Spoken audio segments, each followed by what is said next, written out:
a closure to the Antman Trilogy, so let's talk about it.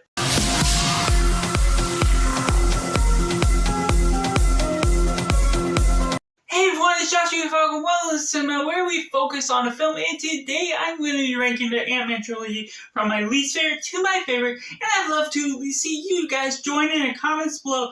Let me know which is your favorite and which is your least favorite, and just in general, what is your general thoughts on the Antman Trilogy? Does it work for you, or is the comedic side of the MCU just not there? And so overall, coming in last place, we have Ant-Man 1, where it's in general a really good film that really works well as an origin story for Paul Rudd, bringing in such a comedic side. Peyton Reed is a great director for this, bringing in such comedic moments, bringing in a large-scale tank and a large-scale Thomas the Tank Engine as a comedic side that feels so natural to this story and its essence, and just the idea of in the Yellow Jacket as the villain brings such a great threat because it's the first and only small villain threat against the Ant-Man that we had to fight up against. And while it does have these good moments, it just doesn't cut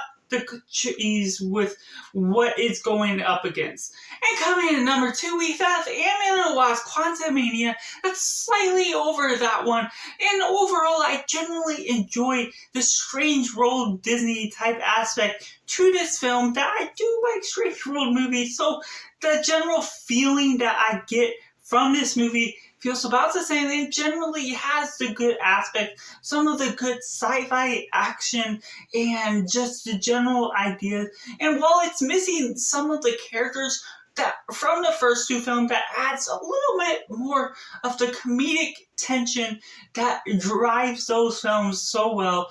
Overall, it still has a little bit more going for it, just in the way that they're building up King as a character, building up Janet as a character, and the dynamic between these, and the split groups, and all of these different general ideas that you're going for, going into the quantum realm so quickly, quite into the film. It starts up with a great Phase 5 for the MCU.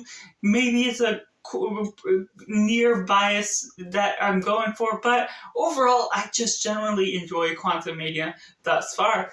But that leaves at number 1, Antman and Wasp. Now this one has always been a little bit better than the first Ant-Man film, and still is a little bit better than Quantumania, so I do generally enjoy all the films roughly the same. But overall, this one leans over just a little bit more because the action is quite well. The comedy always feels that much better than the other two films. And I just generally enjoy the Ghost as an underrated character, as a villain to the MCU. And while there is some spotty moments that doesn't quite work so well, it feels like the comedy is just flared up. The characters feel that much more comfortable in their roles. Michael Douglas as Hank Pym is a little bit more snarky, and that's what brings up some certain things that works just that much better, and you get the emotional story of trying to bring Janet back all along the way. And so that's just my ranking of the Ant-Man films, and I'd love to know yours down in comments below, so be sure to check out these other videos on the end screen now.